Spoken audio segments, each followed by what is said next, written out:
Pour moi, mon père, c'était une photo qu'on me faisait embrasser tous les soirs quand je faisais ma prière. On me faisait embrasser mon papa. Mais c'était une photo.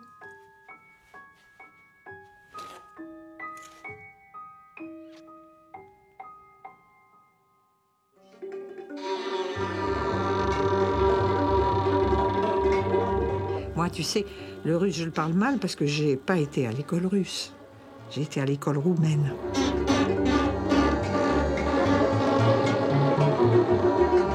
Parce que quand j'étais petite, c'était encore roumain, la Bessarabie. Les Roumains l'avaient prise aux Russes pendant la guerre de 14. Aujourd'hui, c'est moldave. Mais mes parents, ils étaient russes. Ton grand-père Eugène, Stoyanov. Et puis ma maman Mathilde Baranov, ils étaient russes. Alors on disait dans la famille, papa est russe, maman est russe, et Irène, Irina, Irinka, et les Roumaines.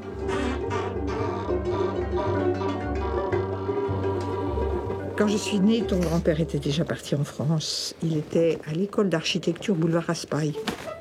Ma maman m'a élevée jusqu'à l'âge de 3 ans et demi à Kishinev, chez les Baranov.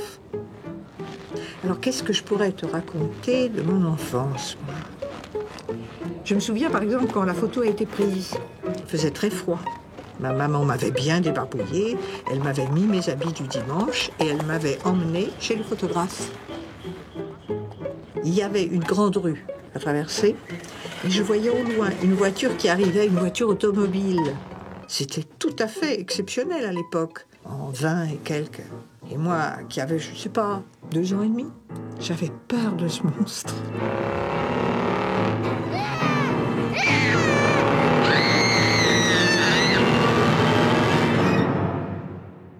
Il faisait beaucoup de bruit? Oui, ça faisait beaucoup de bruit.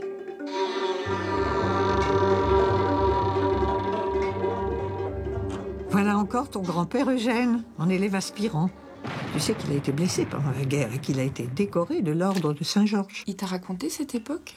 Tu lui as posé beaucoup de questions à grand-père? Non, jamais. D'ailleurs, en général, il ne répondait pas. Surtout en ce qui concerne la guerre et la Révolution. Il a vu des choses horribles. Il a vu